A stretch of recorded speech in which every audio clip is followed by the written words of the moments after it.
Good evening, students. Once again, I'm coming to you late at night. This is even later than usual for me. That's what I said last week, and it is true again this week. Next week we'll come to Purim and other kinds of things with regard to the Jewish calendar. This week we'll be doing some more material we've done. I'm going to talk a little bit about the stuff that we've done from Sefer Hamada. Next week, we will actually do one more thing from Sefer Hamada and go on to Shmona Prakim. I'll talk a little bit more about that at the end of this little video. So just to summarize and sort of see where we've been this week. So we focused our attention on the following topics. One, Pikuach Nefesh. So we said the principle of saving a life even when it means violating a commandment. Two, the meaning of Olam Haba and how one achieves it. Three, serving God out of love and not out of fear. And four, the rules of Talmud Torah, the study of Torah, the central importance for Judaism of studying Torah and of educating our children in Torah. There we talk about the teacher and the importance of the teacher, and I'm sure many of you who are teachers found a lot of that material quite interesting. So if we go one by one, we find that with regard to Pikuach Nefesh, there is a powerful injunction to sustain life and to make sure that the saving of life takes precedence over most things. Transgressing a commandment is a requirement in order to save a life. So that's all very nice and good and so on, but then we see that there are many loopholes in this lenient rule. Maybe the word loophole we usually think of as going towards leniency. This is going more towards stringency. There are these three negative commandments that we are not allowed to transgress, even if it means giving up one's own life, as we said, murder, idolatry, sexual incest kinds of things. So that's one aspect that's a loophole. If there are at least a million of Jews present, one is also not allowed to transgress. And finally, if there is a political leader that is oppressing the Jews, one is not allowed to violate any of the commandments. In fact, he says, if you have an opportunity to get out of there quickly. If things happen to you, in a certain sense, you're responsible. We can think about Jews who stayed in very difficult places. I won't condemn them, but why would they stay in Syria, in Iran, in Iraq, and other places? And it's not our place to judge them, but looked at from the outside, it appears to be a little bit. We just don't understand it. In all of these situations, when one gives up one's life in order not to violate a commandment, this act is called Kiddush Hashem, the sanctification of the name of God. Your discussion of this issue was quite interesting and insightful. Was Rambam's position humane or cruel? Why was he so rigid in certain circumstances and not in others? I find this discussion in Rambam to be one of the most relevant to contemporary affairs. What are the things that we would be willing to lay our lives on the line for? What would we be willing to die for? Would we serve in the U.S. Army in Iraq or Afghanistan? Would we serve in the Israeli Army? How might we have responded in Germany in 1939, in Poland, and France?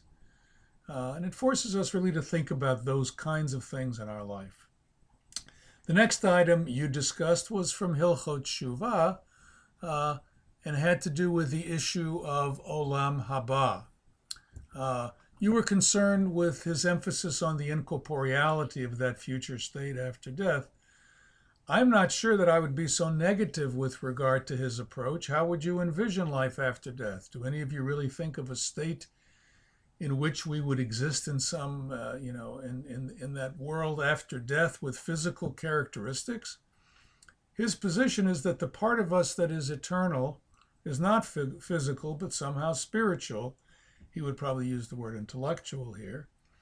And that is what continues after we die, and that is what provides a connection to God and his heavenly court. As we progress through the course, we'll get a better picture of what Rambam is talking about. But he clearly was also emphasizing the non-corporeality of the state to differentiate the Jewish view from the Islamic view, which was full of physical pleasures for the men. In general, in the Islamic view of this, it really relates to the masses, and that sense that in order to get the masses to obey the law, to do the Sharia and so on, we need to make sure that they have that sense of a reward that's coming in the world to come. The last chapter of Hilkhot Teshuvah focuses on serving God out of love and not out of fear. He wrote a lot about his admonition not to serve God out of the desire to receive a reward and the difficulty of reaching the level that Rambam is talking about. He is really looking for lishma. We talk about Torah lishma, but he's looking at a kind of ahava lishma, a kind of purity about motivation that is not sullied by thoughts of reward. But you also notice that he says that doing something for the wrong reason will eventually come to doing it for the right reason. Torah shelo lishma yavo lidei lishma. Whatever your situation, you must continue to do the mitzvah, even if the motivation is not pure. Those things don't seem to be consistent. But I would say that, as usual, he holds out both the ideal perfect achievement, that is, to serve God out of love, and the more realistic human situation. His view of human nature is quite sophisticated, and he is above all an educator. As one of you said in the discussion, he is anxious for every single Jew to achieve what he is able to achieve in all areas of religious life. And often that means that we start with yira, fear, and eventually, if we are lucky, we get to ahava, we get to love. As far as Hilchot Talmud Torah is concerned, you had a lot of comments with regard to Rambam's pedagogical approach, and a number of you were somewhat unhappy with his comment that study leads to action, but action doesn't lead to study. I do think that Rambam gives mixed messages here, and that often action leads to a more reflective and deeper understanding. But I think that Rambam was thinking about the fact that while action might lead to a better understanding, it doesn't necessarily lead to study. In his view, study of Jewish texts, authentic, real study, will always lead to action. At any rate, another very productive week of study and writing in Chevruta. Next week, we will move on to one more book in the Sefer Hamada, as I said earlier, called Hilkhot Deot, the laws of Deot. It's very hard to translate this word Deot. In medieval and modern Hebrew, Deot simply means beliefs, mostly beliefs, intellectual beliefs. Here, Rambam uses the word Deot to mean somehow moral dispositions, moral attitude, moral approaches. And nobody else in Jewish history before Rambam or later uses the word Deot this way. He coins the expression. There's an interesting article by Bernard Septimus, who's here at Harvard, talking about this use of the word Sefer Hamada. Also, the word Mada in modern Hebrew means science. The Sefer Hamada here doesn't mean that. The book of knowledge, it's not really knowledge the way we normally think about it. Maybe I'll find some selections to share with you about that. We also will read selections from the Shmona Prakim, the 8 chapters, that's what Shmona Prakim means, introducing his commentary on Pirkei Avot. I've had a good time participating in some of the Chevrutot this past week. I don't think I've gotten to everybody yet, but I've gotten to a lot of people. I'm going to be also attending one tomorrow morning.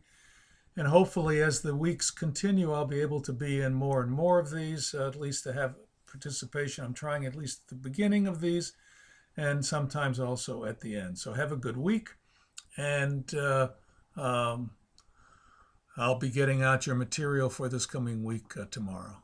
Good night.